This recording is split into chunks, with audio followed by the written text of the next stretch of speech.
Seja nosso Senhor Jesus Cristo.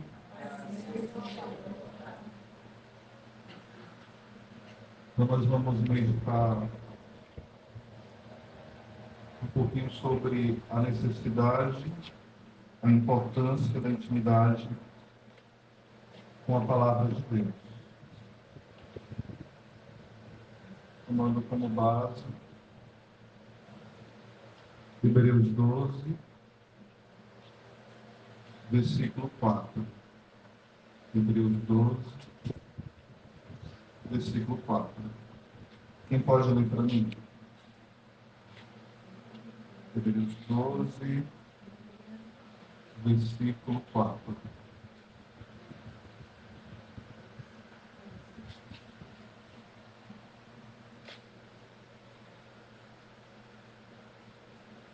Aliás, Hebreus 4, versículo 11. Estou com outra passagem que eu prego muito também, que eu confundo aqui as bolas aqui. Eu estou aberto na passagem correta e com outra na cabeça. Hebreus 4, versículo 11. Hebreus 4, versículo 11.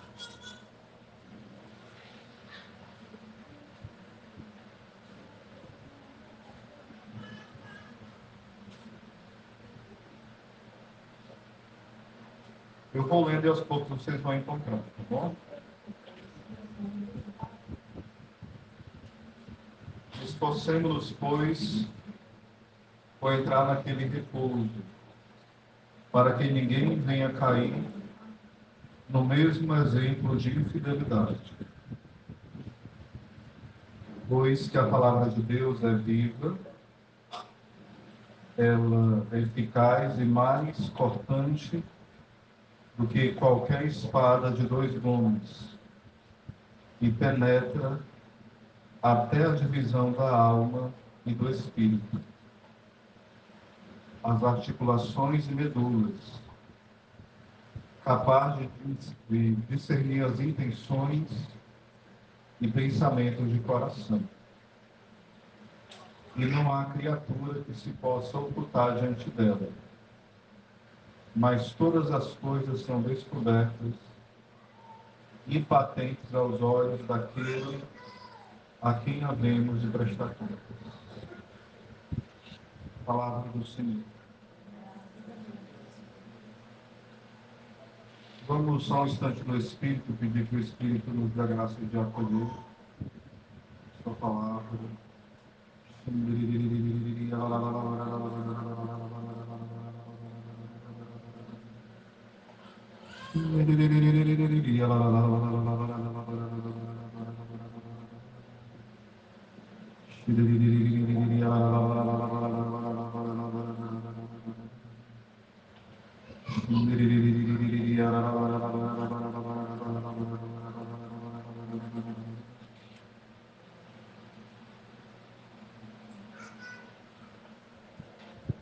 Nós podemos nos aproximar diante da palavra de Deus com muitos enganos.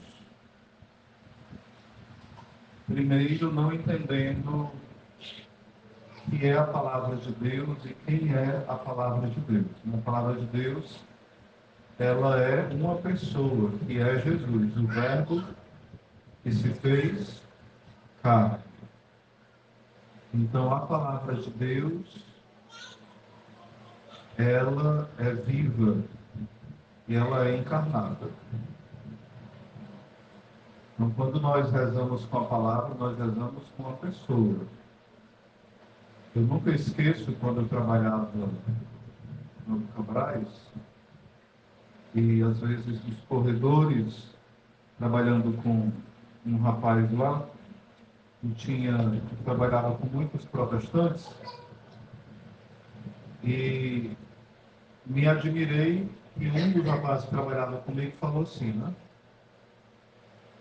Isso é para a glória de Deus, né? Isso foi logo nessa época que eu estava fazendo, se eu não me engano, vocacional. Ele falou, é interessante porque você fala de Deus como se você convivesse com Ele. como uma pessoa, assim, que você, como uma pessoa normal, no seu dia a dia. É diferente da forma que os irmãos pregam para mim. É como se ele estivesse falando assim, de uma coisa que eles leram, mas não de uma pessoa que eles convivem. E de fato deve ser assim. As pessoas devem, ao ouvir a nossa partilha, ter esse entendimento. Nós podemos, às vezes, ter até uma inveja errada dos protestantes. Eu, muitas vezes, em missões nos interiores, ouvia pessoas dizer assim: nós temos que ser igual aos protestantes, sair para evangelizar, né? E a pessoa se admirava com as virtudes e o jeito dos protestantes. Não deu outra. Hoje a pessoa é protestante, né? E era minha catequista. Então a gente deve ter certos cuidados com esses venenos sutis. A palavra de Deus, ela é viva, é uma pessoa. E eu me relaciono com essa pessoa. E quando está falando que ela é viva e eficaz, que ela quer dizer que ela produz frutos na minha vida. Ela transforma. Não tem como eu ter um encontro com a palavra de Deus de forma diária e ela não desmascarar quem eu sou. Ela não tirar as minhas máscaras. Ela não mostrar aquilo que Deus realizou de bom em mim, como meu amigo, e ela não mostrar aquilo que o inimigo está ainda colocando em mim que não é de Deus. Então a palavra de Deus, ela começa mais penetrante do que essa espada cortante, ou seja, por que ela penetra? Porque ela vai no mais profundo, ela não é superficial. Ela não toca somente os nossos sentimentos. Ela toca a nossa inteligência, ela toca a nossa vontade, ela toca o mais profundo do nosso ser. Ou seja, ela muda a nossa história. Sim ou não? Ou seja, aquilo que um psicólogo não pode mudar, claro que os psicólogos são muito bem-vindos.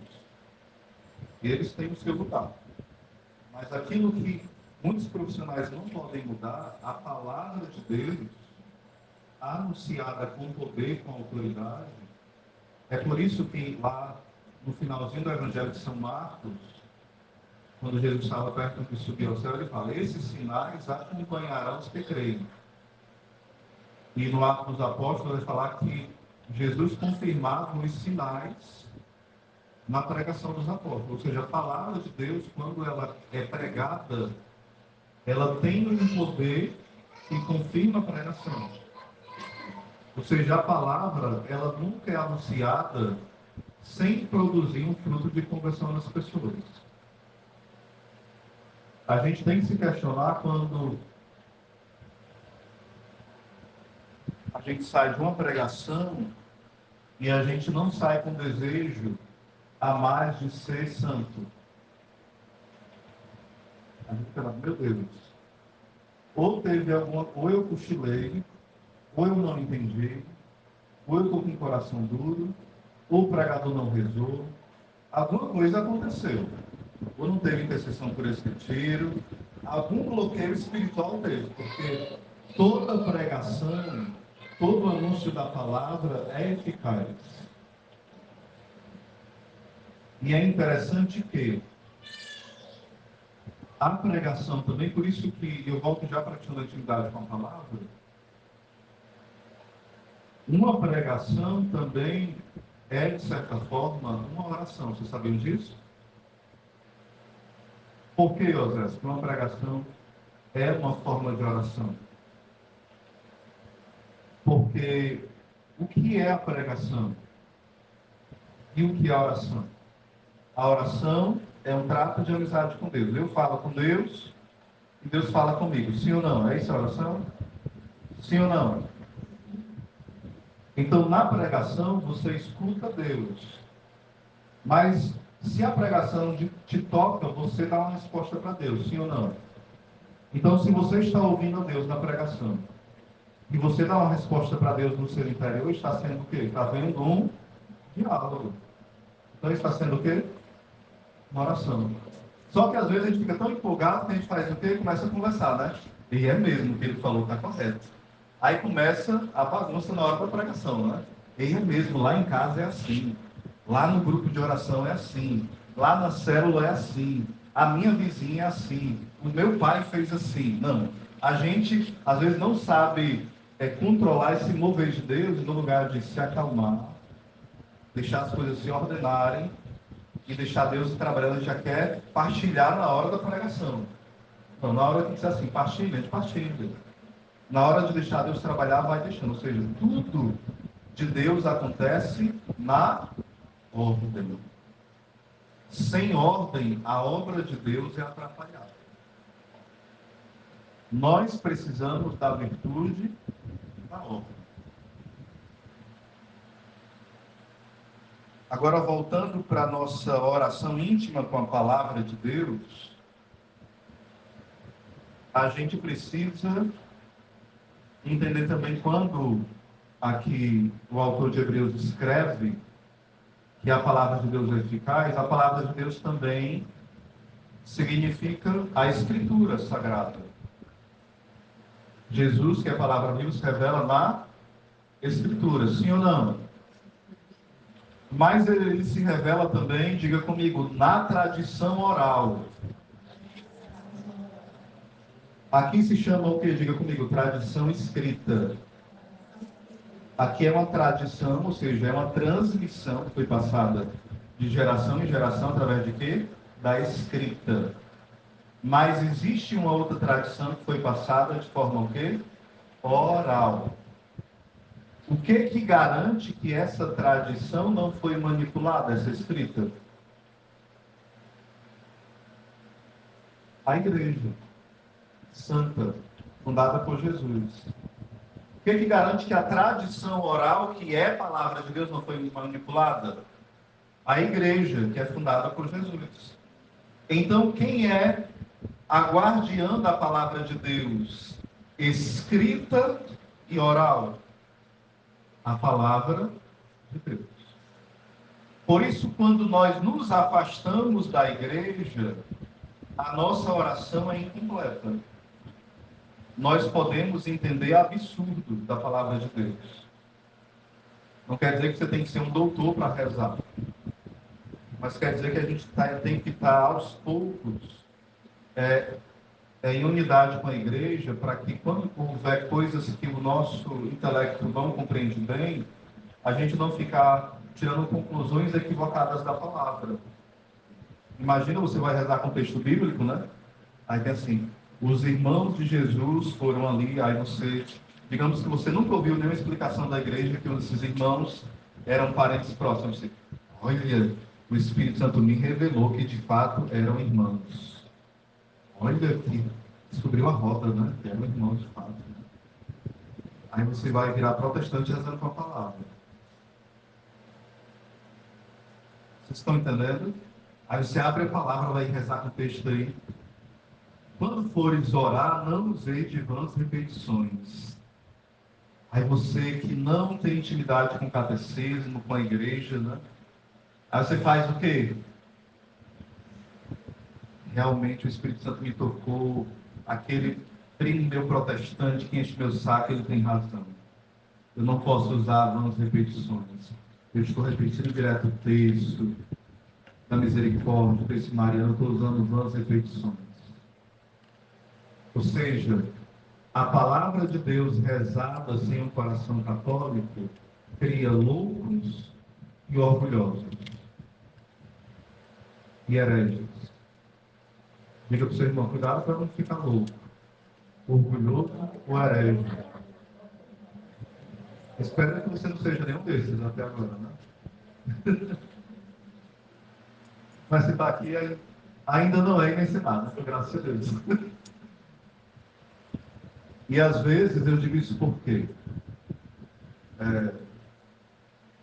teve até uma pessoa que conversou comigo, eu sei que ele não é louco, nem herege, nem nada disso, Eu não vou dar muitos detalhes, porque aqui há pessoas próximas, vou até mudar a situação.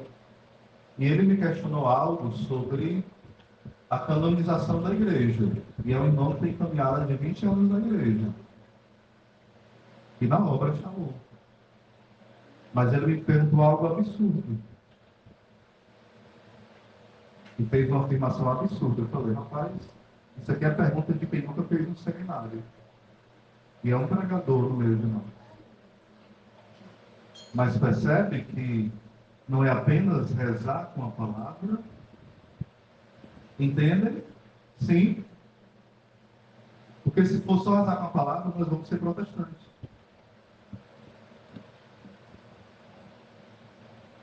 É rezar com a palavra à luz daquilo que a Santa Igreja nos ensina. Então, se você ainda não tem um catecismo na sua casa, eu não vou te mandar criar vergonha na cara, porque você já tem. Mas você faça um pequeno esforço para comprar o seu catecismo, peça para uma entidade presente no final do ano, Natal, né? E tenha o seu catecismo em casa. Porque você precisa, eu preciso. Nós precisamos ter um coração católico e uma cabeça católica. Diga para o seu irmão, você precisa de um coração católico e uma cabeça católica.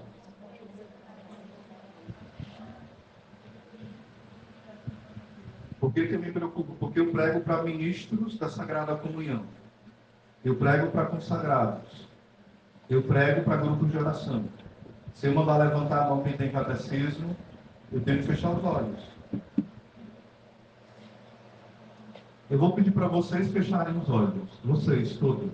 Todos. Fechem os olhos, vocês todos. Só eu que vou ler, viu? A Marta fez também, não Marta, para não julgar ninguém, não Marta.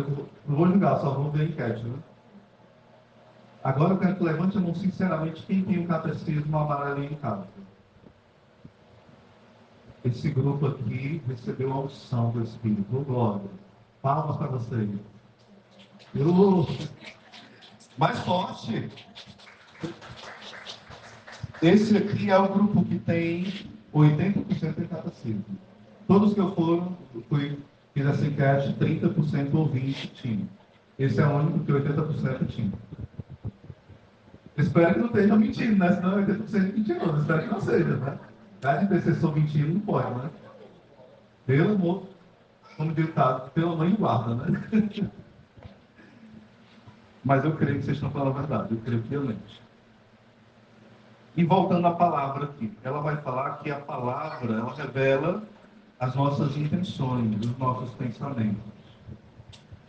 Vai nos ajudar a discernir as coisas. Isso aqui é muito bom, por quê? O que nos falta nesse tempo hoje, muito, é o quê? Diga comigo, discernimento.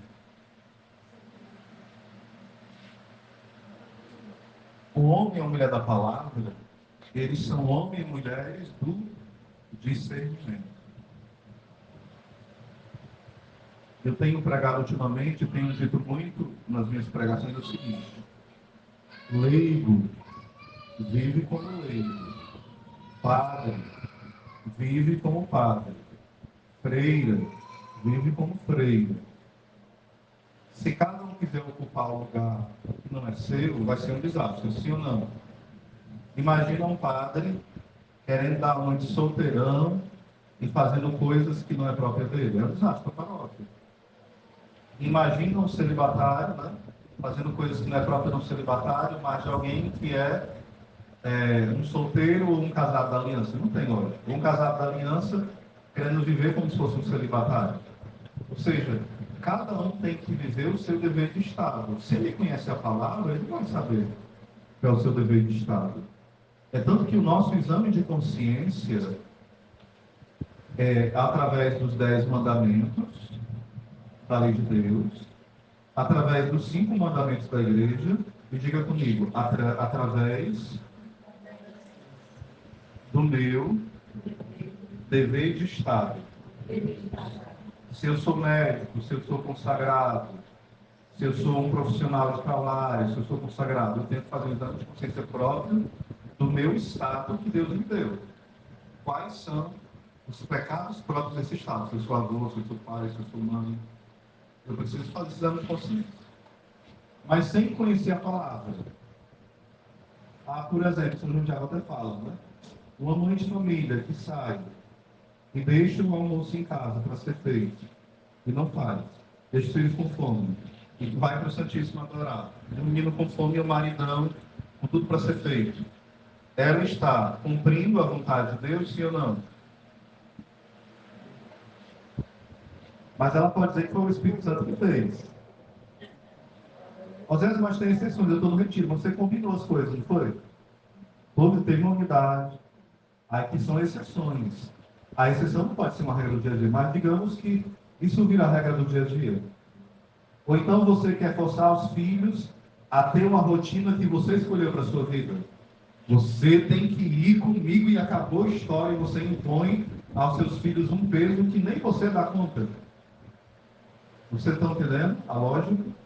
Mas pela palavra você vai entender, não. Eu tenho que ensinar os filhos com mansidão, com sabedoria. Eu não posso enfesar os meus filhos, eu tenho que ter firmeza, educá-los bem. Mas isso é um fruto de alguém que tem intimidade com a palavra.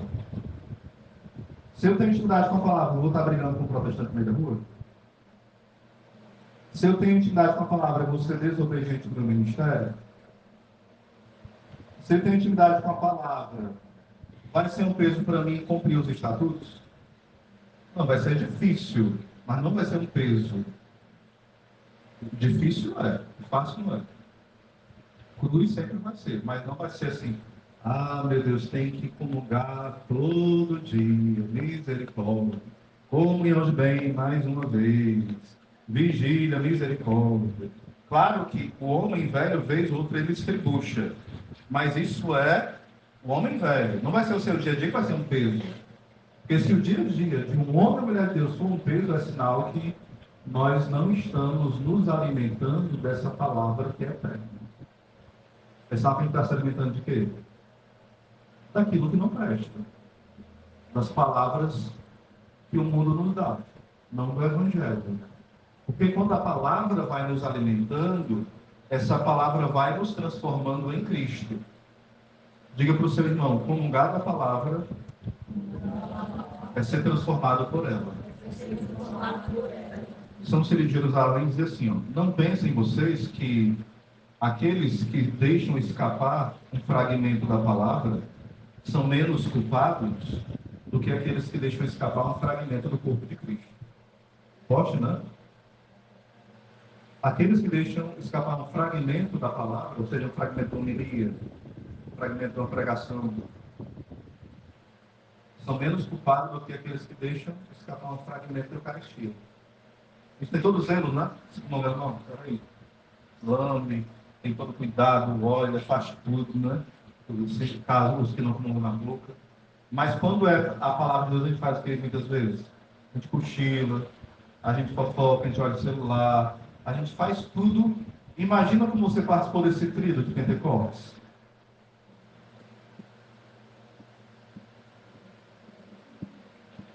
Com essa palavra que eu falei de São Círio de Jerusalém. Você participou da forma correta? Ouvindo as pregações? Sai para tomar água umas 10 mil vezes. A gente precisa examinar.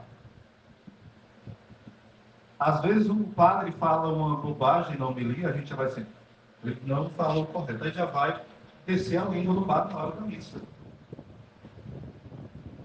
E o ex-pastor protestante Scott diz assim, na missa nós não somos juízes, nós somos adoradores.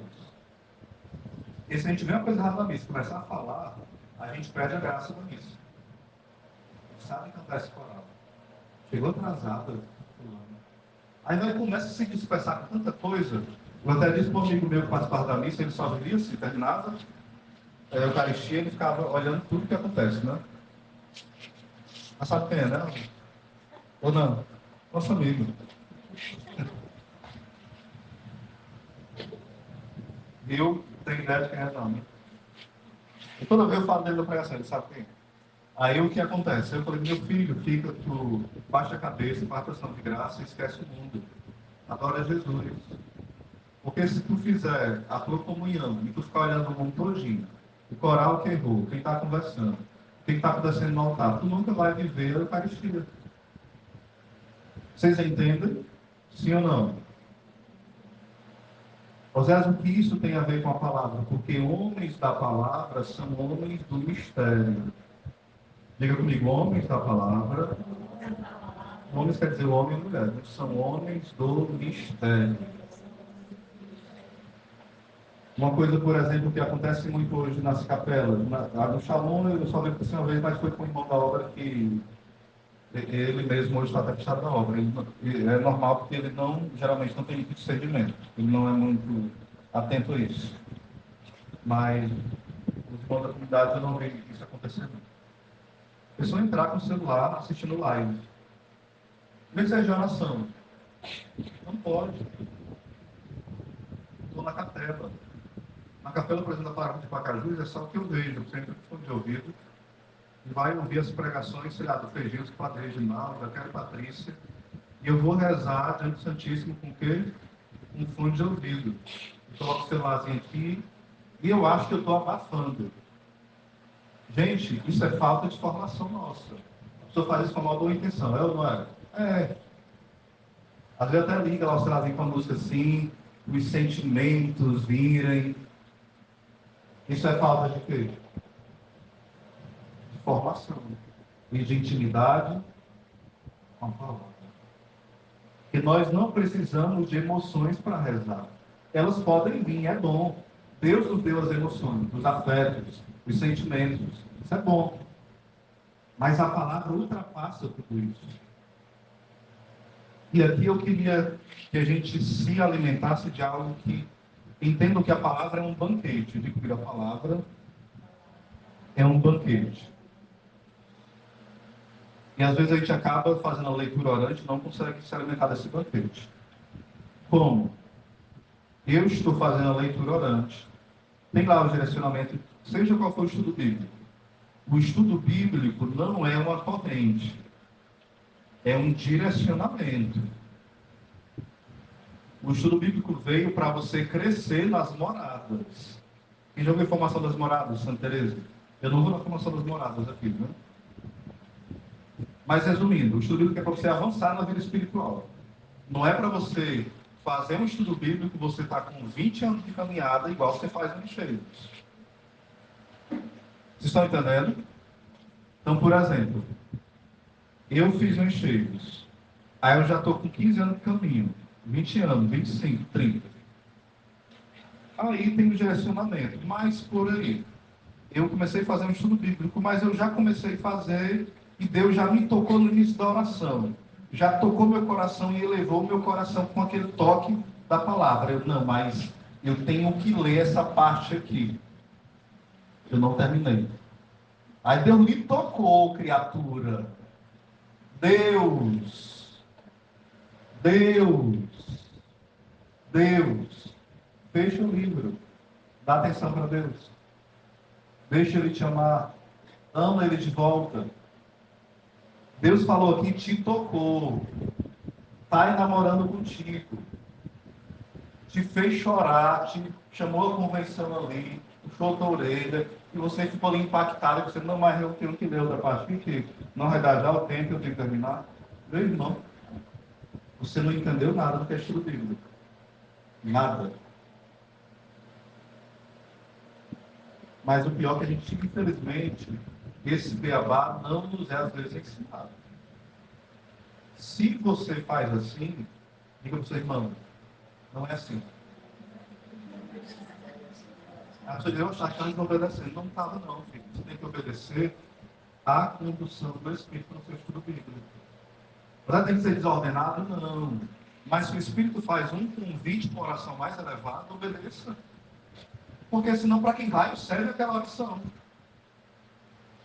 Não é para você ser mais íntimo de Deus, não. Aí na hora que você fica mais íntimo, você vai fazer igual um questionário do Enem, um questionário de escola que não serve de patavina nenhuma ali. É vida espiritual ou é vida natural? Eu digo isso porque eu tenho raiva de ele, porque muitas vezes eu não aprendi isso. Deus me convidando para uma oração mais alta e eu achando que estava enganchado. Eu não consigo falar nada, dizer nada. Aí eu querendo fazer, empancado, e não conseguia, não, mas eu estava me chamando apenas a parar, olhar, contemplar e amar. Aí anos depois que eu fui descobrir que era assim, aí se eu soubesse assim, que era o teu convite só para ficar calado e deixar você me amar e eu te amar, eu te obedecer. Não é para ficar dormindo não, viu gente? É prestar atento ao amar. Ou seja, tem uma palavra que te tocou, estou abrindo aqui. Aí. Vou abrir aqui uma passagem. Confiai nos vossos superiores e sede-lhes obedientes. Aí digamos que nessa hora Deus já te pegou aqui. Você ia ler 15 versículos aí. Aí já lhe invade um arrependimento aqui. Meu Deus, você lembra de 1000 coisas que você não foi obediente, aí você já começa a chorar, arrependido porque desobedeceu, pediu liberação, e começa a vir as lágrimas, começa a fazer uma oração de clamor, de arrependimento. Quando você viu, aí nem fez as outras partes. Não, filho, você já fez tudo. Depois que Deus pediu. Calma. Isso é leitura íntima. Isso é intimidade com Deus. Não puxe a oração, deixa ela te puxar. Deixa Deus, de fato, te arrastar. A gente fica assim, ó. Arrasta-me, após ti corramos. É o que o Senhor falou para São Pedro, né? Para trás de mim, Satanás. O que é que Jesus está dizendo para São Pedro ali? Olha, o mestre sou eu. Vocês são discípulos. Vão lá para trás, ó. Quem fica na frente sou eu. Vocês, porque a palavra Satanás quer dizer aquele que se opõe. E quando fala de Jesus se virou, quer dizer que São Pedro tinha se colocado à frente. Entenderam? Ele queria ser o quê? O mestre que ensina. Ele disse, não, filho, vá para trás, né? O mestre sou eu. Então toma a sua cruz. Estou juntando outras passagens com essas, né? Siga-me a cada dia. Toma a sua cruz e siga-me. Ou seja, se nós queremos de fato ser íntimos com a palavra, nós precisamos dessa postura. A palavra, ela vai sendo o nosso maior formador pessoal. Ou seja, nós não podemos nos colocar diante da palavra. Eu lembro que algumas vezes eu fiz com a palavra, né? Aí eu abri aqui a passagem. E aqui é um erro que a gente pode correr. Nunca queira transformar isso em uma superstição, viu? Nós podemos abrir a Bíblia para querer uma resposta de Deus, sim ou não? Sim. Mas nós podemos transformar isso em uma superstição? Sim ou não? Não. Senhor, eu tenho que ir para o retiro? Tem, filho. Peça a liberação para saber se não vai. Tem a coisa que lhe impede de ir assim, grave. Tem não, então vá. Você abrir a passagem bíblica, não. Ou se eu tenho que continuar casado com meu marido, tem, filho. A soma cruz, você abrir a Bíblia, não.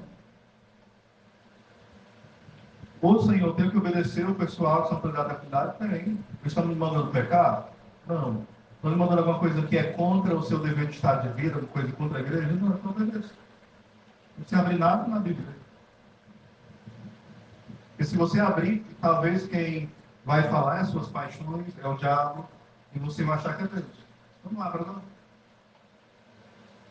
Então você vai abrir a Bíblia quando for parecer algo que é sério, algo que Deus lhe inspirar. Sobre alguém que você vai ajudar a discernir algo, ou sobre algo que você está em dúvida e é necessário discernir. Vocês estão entendendo, sim ou não?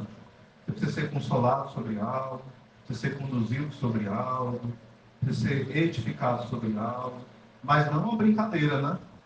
Não, será que eu faço isso? Aí abre. Não deu certo não. Você não abre outra.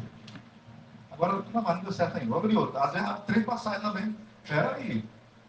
A frente deu boneca, moleque. Não, não é assim. Eu lembro que uma vez eu fiz isso.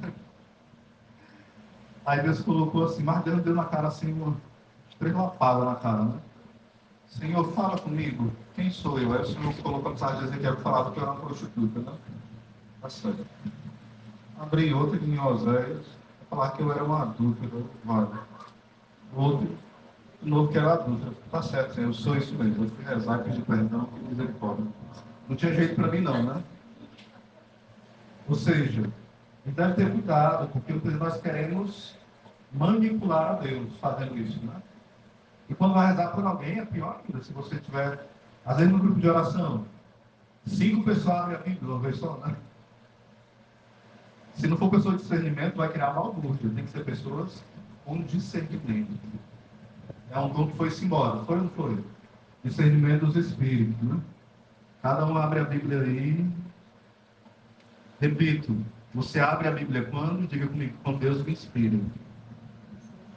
E quando, então, da mesma forma, quando você se abre a qualquer outro dom. É ou não é? Quando você fala a palavra de ciência, por quê? Deus te inspirou. Quando você abre a Bíblia com uma moção do Espírito, é porque Deus não é assim. Eu vou abrir para ver se dá certo. Vamos parar com isso, irmãos. A pessoa abre, é Deus não queria falar, não. Isso não é maturidade espiritual. Isso é meninice espiritual. Se Deus tocou, me inquietou, abre. Não é medo, não. Examina lá, o que Deus está querendo falar. Aí proclame. Aquilo ali vai tocar as pessoas. Embora você não tenha entendimento, pode ler. Deus vai tocar e falar com as pessoas. Pode proclamar. Se você, Deus mandou eu abrir, eu não entendi, foi nada, mas pode ler. Vai tocar. Deu para entender até aqui? Amém? Alguém quer fazer alguma pergunta, contestação, jogar pedras, alguma coisa, perguntas? Ou não? Outra coisa, usar os nossos sentidos no uso da palavra. Eu já sei não. Ia perguntar.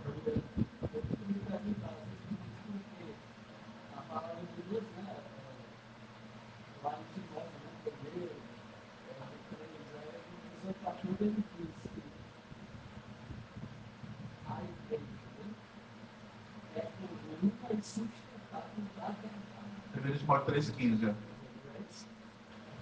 É que o livro tem que ser sustentado da verdade. Quer dizer, a igreja em si, ela é o corpo, ela quer sustentar a cabeça, ela é o corpo, então ela está assim, mesmo a Bíblia, né, sendo uma palavra de Deus, é uma pessoa, mas a igreja está assim. Enquanto nossos irmãos, né, protestantes, a Bíblia, a palavra está acima da igreja. E foi a igreja que escolheu de todos os elementos, aliás, de todas as passagens, a formar a Bíblia levou, como você sabe, levou mais de 3 séculos, né? Então a igreja que fez qualquer um de nós mudar a Bíblia lá por trás. Então a Bíblia é um livro sagrado. É importante a palavra de Deus, a palavra de Deus, mas a igreja está acima da palavra. É o que eles diz que é tudo trabalho. Aí a sua leitura, como é que você entende? É assim, a igreja, ela é a intérprete fiel da palavra, né? Então, ela está acima no sentido de ser aquela que interpreta. É como se fosse assim, ó. Alguns falam, a Bíblia se auto-interpreta. Pronto, então pega essa Bíblia quando ela falar sozinha aqui, deixa ela aqui sozinha nesse ambão. Não. Alguém tem que interpretá-la. E se alguém tem que interpretá-la, tem que ser alguém. Eu acho que a palavra de Deus é infalível, sim ou não? Sim. Se a palavra de Deus é infalível, tem que ter alguém que tenha um carisma infalível para interpretá-la. Quem é esse alguém que tem um carisma infalível de interpretá-la? A igreja. Vocês estão entendendo? Já os outros homens, por si mesmos individuais, são falíveis. Todo homem sozinho, isolado, é falível. Mas a igreja, do seu patrimônio, dos seus 2000 anos de história, dos seus santos, papas, quando ensinam sobre a fé da igreja, gente, isso aqui é um mistério, dá lá na nossa cabeça, né? Gente, quando fala que é infalível, não quer dizer que o Papa não peca, o Papa não é impecável. Ele é infalível quando ensina sobre a ação do Espírito Santo, sobre a doutrina, entendeu? Ele é assistido pelo Espírito Santo para não ensinar nada errado sobre o que está na Escritura, quando ele ensina algo oficial. Quando ele dá opinião sobre mortadela, sobre sardinha, sobre o time que ele gosta lá de Buenos Aires, sobre política, aí ele pode se equivocar, qualquer papo, entendeu? Mas quando ele ensina oficialmente sobre a Escritura para toda a igreja, ele nunca pode errar, porque isso foi garantido pelo Espírito Santo. Então, nesse sentido, está acima porque está segurando a revelação oral e a revelação escrita. E está abaixo porque está seguindo como servo. Ou seja, está nas duas posturas, acima e abaixo ao mesmo tempo. Né? É um mistério muito grande, né? Porque Cristo está na cabeça. É. E ele representa o Cristo cabeça. Exatamente. E ele, quando você vê toda a Bíblia expressa, eu sou o caminho, a verdade e a vida. Jesus está dizendo, eu sou, é ele. Eu sou o caminho, a verdade e a vida. Não são vários, né? Não são vários. Só tem uma esposa, não tem várias. A esposa é a igreja. Aí, para terminar, por exemplo, vamos usar na leitura orante o que? Diga comigo. Imaginação. Bem forte, imaginação. Afetividade. Inteligência. E memória.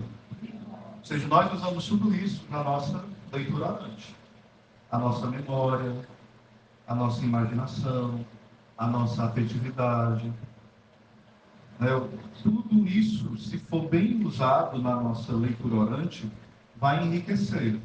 Às vezes, porque que é pobre, até uma leitura de uma lexo comunitária que a gente faz, porque a gente não usa bem esses recursos no lexo comunitário.